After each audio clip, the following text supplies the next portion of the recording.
이 시간 저희들이 사도행전 21장을 읽었습니다.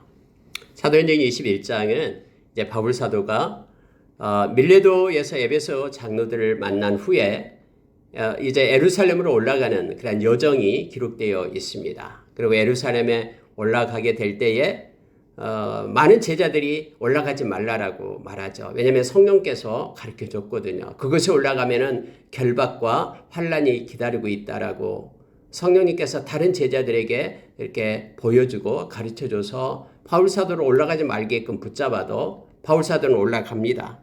내가 예수의 이름을 위하여 결박당할 뿐 아니라 예루살렘에서 죽을 각오도 되어 있다 하면서 올라가니까 그 제자들이 어떻게 바울 사도를 막을 수가 없습니다. 그리고 하나님의 뜻대로 이루어지기를 원한다라고 고백하면서 놓아줍니다. 바울 사도가 이제 예루살렘에까지 올라와요. 근데 예루살렘에서 올라오자마자 이제는 그가 일주일 정도 지난 다음에 붙잡히게 됩니다. 붙잡힐 이유가 없었는데도 붙잡혀요.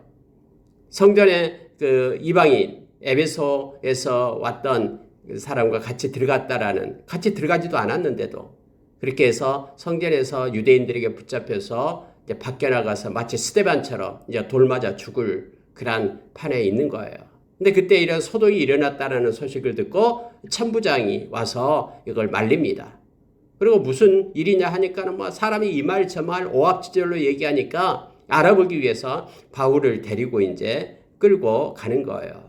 그리고 끌려가고 있을 때 바울 사도가 그렇게 얘기하는 거예요. 천부장에게 내가 나 뒤에 따라오는 사람들 막 돌멩이를 던지면서 소리치면서 따라오는 사람들이 있었거든요. 저놈을 죽여라 하면서요. 그들에게 내가 할 말이 있다라는 거예요. 그랬더니 이제 층대에 올라가서 할 말이 있어서 이제는 자기를 위하여 야유하는 그들을 향하여 큰 소리로 이제 바울 사도가 외치기 시작하는 거예요. 거기까지가 21장이고요. 내일 새벽에 22장은 바울 사도가 그 층대에 올라가 가지고 거기 자기를 향하여 돌을 던지면서 쫓아오는 그들을 향하여 복음을 전하는 거예요. 그 내용이 22장으로 연결이 됩니다. 자, 오늘 이러한 내용의 전개 속에 몇 가지만 우리가 묵상하고 기도하도록 하겠습니다. 여러분, 밀레도에서 이제 에베소 교회 그 장로들하고 헤어집니다. 어제 새벽에 교회를 잘 부탁한다라고 말했죠. 교회에는 바깥으로부터 사나운 이리가 들어와서 교회를 찢어놓을 것이다. 뿐만 아니라 교회 내에서도 악한 자들이 거짓 선생이 일어나서 그렇게 교회를 해파할 것이다. 그런데 그것을 이길 수 있는 것은 말씀밖에 없다 하면서 우리 주님과 주와 말씀에 내가 기도로 부탁했고 말씀이 너희들을 견고하게 서게 될 것이다 해서 진리의 말씀을 붙잡으라. 이렇게 이제 권면하고 이제 떠납니다. 떠나서 이제 왔던 데가 어디냐면요. 바로 두로예요, 두로. 두로에 이제 배 타고 도착하니까 두로에서 예수 믿는 제자들을 만나게 됩니다. 그곳에서 일주일 동안 함께 있어요. 함께 있는데 성경이 이렇게 표현해 주고 있습니다. 자, 두로에서 4절에 보니까 제자들을 찾아 거기서 이레를 머물더니 그 제자들이 성령의 감동으로 바울더러 예루살렘에 들어가지 말라 하더라. 이렇게 되어 있어요. 그곳에 가니까 제자들에게 성령이 임한 거예요. 그러니까 성령님께서 감동해 주셔가지고 바울 사도가 앞으로 어떻게 될 것인가를 가르쳐 준 거예요. 성령께서 감동해 줘서 이렇게 거기에 있는 제자들에게 알려줬기 때문에 그들은 이렇게 생각한 거예요. 야, 바울 사도가 올라가면 붙잡히고 고난이 있으니까 바울 사도에 올라가지 마세요. 이렇게 성령의 권면을 받았다라는 거예요. 제자들의 권면을 받았다라는 거죠. 근데요, 바울 사도는 올라갑니다. 여러분, 여기서 우리가 중요한 것을 하나 발견하게 됩니다. 한 성령님인데 제자들에게 나타난 성령님은 이렇게 모든 것들을 보여준 것이죠. 바울 사도에게도 역시 보여줬다고 말하죠. 각성에서 성령께서 나에게 결박과 환란이 있을 것이다라고 나에게 가르쳐줬다라고 바울 사도가 그렇게 또 고백을 했잖아요. 그런데 내게 받은 소명, 하나님이 주신 나의 사명, 은혜의 복음을 전하는데 내 목숨까지도 내가 아까워하지 않고 내가 전하겠다라고 그렇게 해서 올라가잖아요.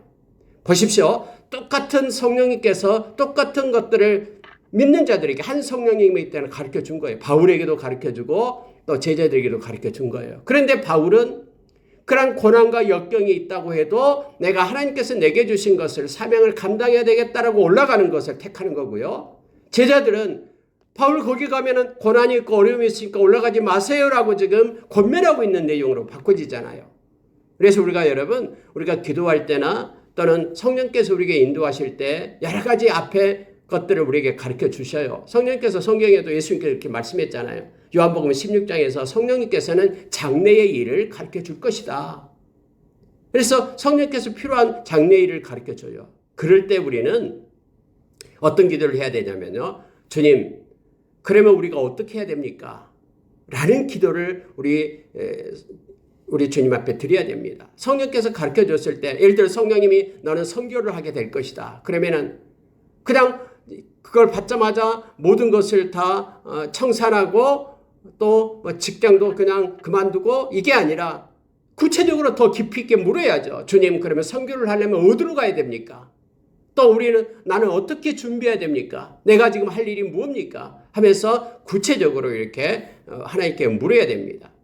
제자들에게도 역시 이 바울 사도가 올라가면은 이렇게 고난이 있을 거라고 성령님이 가르쳐 주니까 성령의 감동을 주니까 제자들은 그럼 올라가면 안 되지 이렇게 생각한 거고, 바울 사도는 비록 환난과 결박이 있지만은 나는 하나님의 사역을 위하여 죽을 각오로 올라간다라고 그걸 택한 거잖아요. 그래서 바울 사도는 하나님이 주신 성령께서 지금까지 가르쳐 주신 대로 행하는 거예요. 처음에 성령을 우리 주님을 다메섹 도상에서 만났을 때 우리 주님께서 그렇게 바울 사도에게 나타나서 그렇게 말했잖아요. 이방인의 사도로 그를 세웠다. 그는 많은 나를 위하여 고난과 핍박을 받게 될 것이다. 그 일을 감당하는 자로 사명자로 세웠다라고 했기 때문에 바울 사도는 주님의 말씀을 붙잡고 올라가는 겁니다. 그래서 우리가 때로는 같은 성령님께서 이렇게 보여주더라도 그 단면만 우리가 보고 우리 생각으로 판단할 것이 아니라 하나님의 뜻을 묻고 나가야 된다라는 것을 성경을 통해서 우리가 깨닫게 합니다. 그래서 바닷가에서 함께 눈물을 흘리면서 무릎을 꿇고 기도회를 가져요. 그리고 떠납니다. 그리고 두 번째 온 장소가 어디냐면요. 가이사라에 도착을 하게 됩니다. 가이사라에는 누가 있었냐면 우리가 잘 알잖아요. 그 사마리아에서 말씀을 전했던 7집사 빌립이 있었어요. 빌립에게는 4명의 딸이 있었죠. 근데 그들도 다 예언자예요. 근데 우리가 이 앞전에 안디옥에 와가지고 예언을 했던 선지자가 있었죠. 아가보라는 선지자가 있었어요. 예루살렘에 흉년이 들 것이다. 이렇게 예언을 했잖아요. 그랬더니 예루살렘에가 흉년이 들었어요. 그래서 그때 바울 사도랑 안디옥 교회 교인들이 그 십시일반으로 헌금을 하잖아요. 구제 헌금을. 그래서 예루살렘에 가서 도와주잖아요. 그런 일을 그렇게 예언을 했던 사람이 아가보거든요. 아가보가 이 가이사랴로 내려온 거예요. 그래서 바울을 만나요. 그런데 이 아가보가 갑자기 이렇게 예언을 하는 거예요. 하나의 바울 사도의 그 띠를 갖다가 풀더니 이렇게 자기 수족을 막 동여매요. 그러면서 말하기를 이 띠의 임자가 예루살렘에 올라가면은 이렇게 결박이 되어서 넘겨지게 될 것이다. 이렇게 구체적으로 보여주는 거예요. 아니, 이 말을 듣고 있던 사람들이요, 깜짝 놀라잖아요. 가이사랴에 있던 사람들이. 이렇게 바울 사도가 결박되어서 감옥에 갇힌다고 하니까 막 권면하기 시작합니다. 성경이 그렇게 말합니다. 여기도 역시 성령께서 그렇게 행하셨다라고 성경은 말해주고 있잖아요. 자, 여러분 성경에 보면은요, 12절에 보시기 바랍니다. 우리가 그 말을 듣고 아가보 선지자의 말을 듣는 거예요. 그곳 사람들과 더불어 바울에게 예루살렘으로 올라가지 말라 권하니 바울이 대답하되 여러분이 어찌하여 울어 내 마음을 상하게 하느냐. 막 울면서 올라가지 말라고. 이렇게 결박이 되니까 성령께서 그렇게 가르쳐 줬거든요.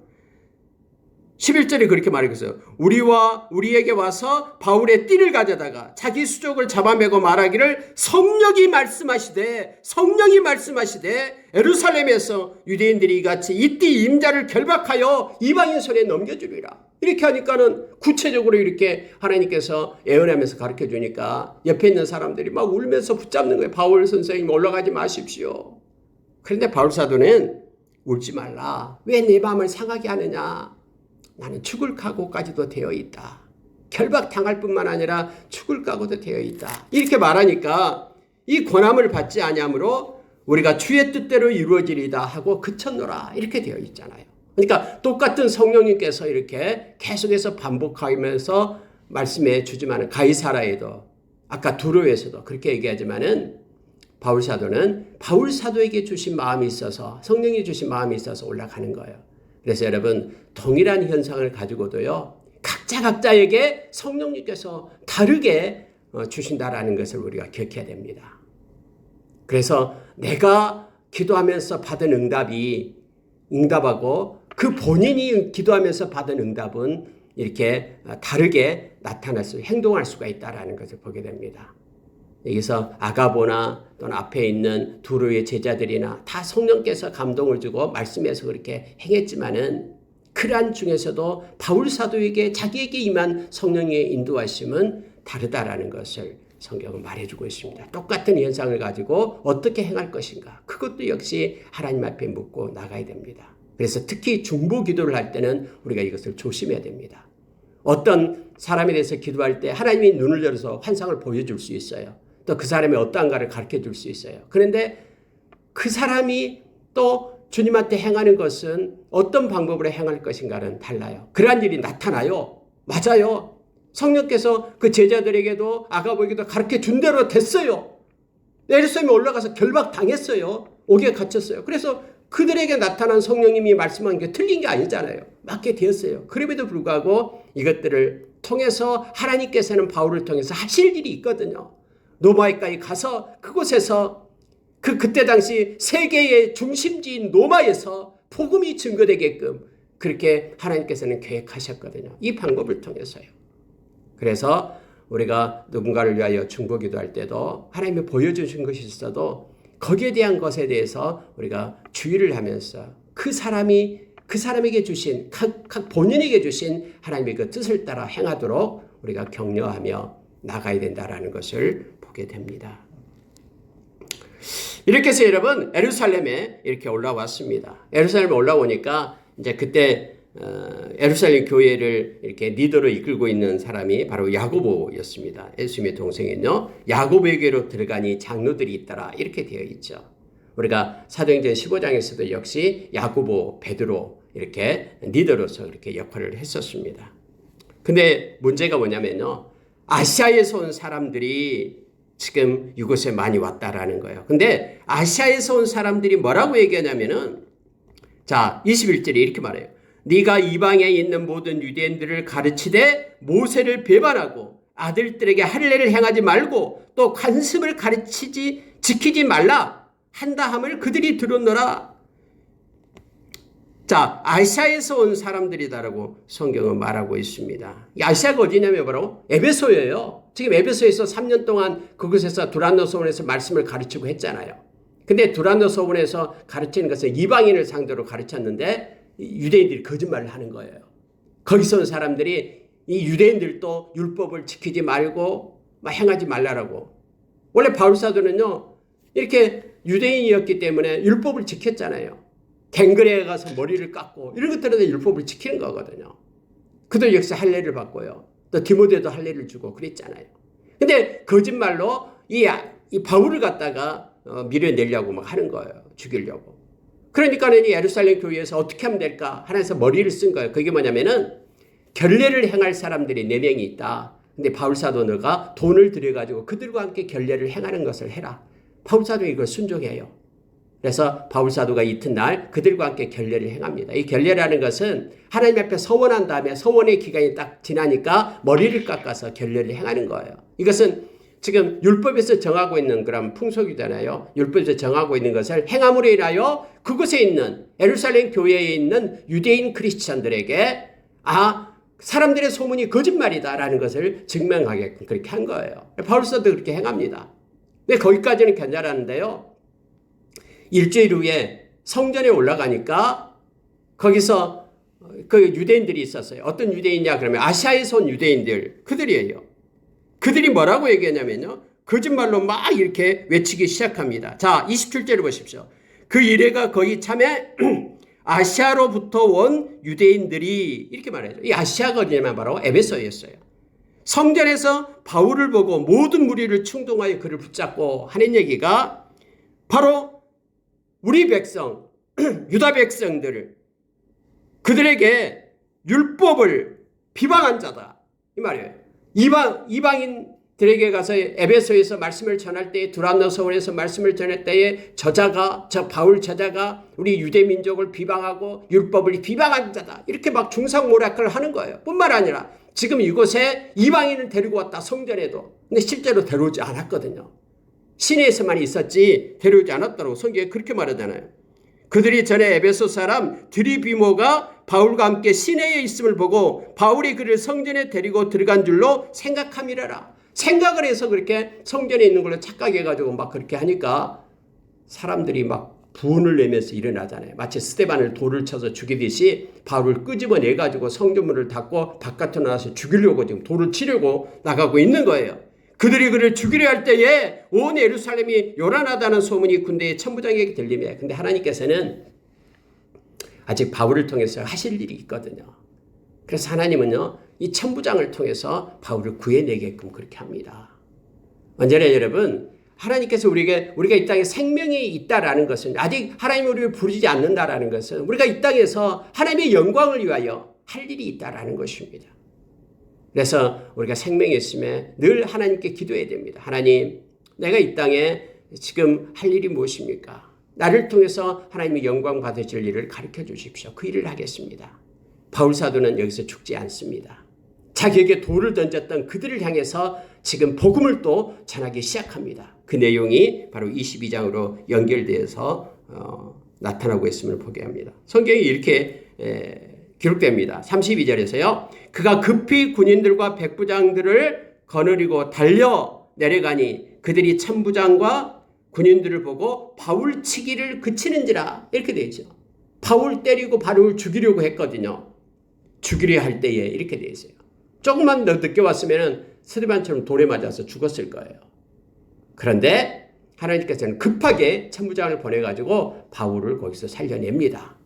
바울은 로마에 가서 로마 황제의 재판을 받아야 되고 로마에서 하나님의 말씀을 전해야 될 그런 사명이 있기 때문에 그렇습니다. 다음에 여러분 가이사랴 옥에 갇혔을 때 우리 주님이 나타나요. 그리고 바울 사도가 뭐라고 얘기하냐면은 너는 이곳에서 예루살렘에서 말씀을 전했듯이 로마에 가서도 말씀을 전하게 될 것이다 라고 전해야 될 것이다 라고 우리 주님께서 그렇게 가르쳐 주거든요. 그래서 로마로 가는 길에 막 배가 파손되잖아요. 그럼에도 불구하고 바울 사도는 이 주님의 말씀을 믿고 있었어요. 우리는 절대로 이 바다에서 수장되지 않는다. 왜냐하면 우리 주님께서 나로 인하여 로마에 가서 말씀을 전하게 될 것이라고 말씀했기 때문에 철저하게 이 말씀을 붙잡고 믿고 있는 믿음의 사람이었음을 보게 됩니다. 바울 사도는 대단하죠. 1차 전도 여행 때 루스드라에서 돌에 맞아서 사람이 죽은 줄 알고 성박했다 끌어내버렸잖아요. 근데 하나님께서 우리 주님이 그를 살려서 다시 자기에게 돌을 던진 그 사람들에 가서 또 복음을 전하잖아요. 믿는 자들을 그렇게 담대히 행하잖아요. 오늘 자기를 죽이려 했던 그들을 향해서 층계에 올라가서 그들에게 복음을 전하고 있는 바울 사도의 모습을, 그 위대한 모습을 또 말씀 속에서 우리가 보게 됩니다. 말씀을 마치겠습니다. 21장에서는요. 똑같은 성령님께서 이렇게 각자에게 가르쳐주고 성령의 감동으로 똑같은 장래에 일어날 일들을 가르쳐줍니다. 그런데 그 가르쳐주는 것에 대해서 제자들은 바울 사도로 올라가지 말라고 말렸지만 바울 사도는 내가 결박당해도 된다. 예수의 이름을 위하여 내가 이 고난을 받겠다 하면서 예루살렘에 올라가는 것이 나타나고 있습니다. 그래서 성령께서 가르쳐준 대로 똑같이 일어나게 돼요. 이제 결박당하고 옥에 갇히게 되고 이러한 일이 일어나게 됩니다만은 그 일을 사명으로 여기고 또 묵묵히 감당하는 바울 사도의 모습을 우리가 보게 됩니다. 각자 다른 사람의 말을 듣고 행하는 것이 아니라 내가 기도해서 나에게 주신 성령님께서 나에게 주신 우리 주님이 가르쳐 주신 대로 우리가 삶 가운데 행해야 됨을 성경은 또 가르쳐 주고 있고요. 뿐만 아니라 하나님께서는 절대로 그를 사명이 있는 자에게 아직까지 이 땅에서 또 하나님의 일을 위하여 영광을 위하여 할 일이 있는 자들에게 하나님은 언제나 보호하시고 그를 지켜주신다라는 그러한 말씀을 오늘 우리에게 주고 있습니다. 우리가 아직 생명이 있음에 그리고 우리의 남은 인생 가운데 하나님 앞에서 기도자로서 그리고 믿음을 가지고 하나님께 영광 돌리는 우리의 삶이 있기를 원합니다. 기도처럼 소중한 것이 없습니다. 앞으로는 기도를 통해서 우리가 교회에 있든 아니면 우리 일터에 있든 아니면 무슨 일을 하든 늘 주님을 묵상하면서 주님께 기도하는 자로 우리가 서기를 원합니다. 하나님께서는 우리의 기도를 통해서 엄청난 그러한 마지막 시대의 그러한 사역들이 이루어질 것입니다. 하나님은 우리가 기도할 때 영광을 받으시고 또 하나님의 손이 움직여서 이를 행하심을 우리가 합니다.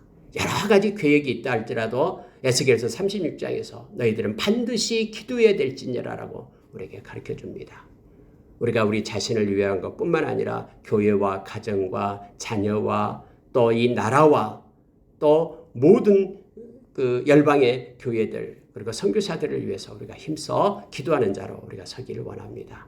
성령께서 우리에게 마음을 주시고 또 눈을 열어 보여주시고 귀를 열어 듣게 하시고 이렇게 장래일을 가르쳐 주시는 성령님을 의지하면서 우리가 늘 기도자로서 예배자로서 그렇게 주님 앞에 서기를 원합니다. 오늘 하루도 만나는 사람 행하는 일들 가운데 역사하실 주님을 기대하며 은혜 가운데 거하는 하루가 되기를 원합니다. 기도하겠습니다.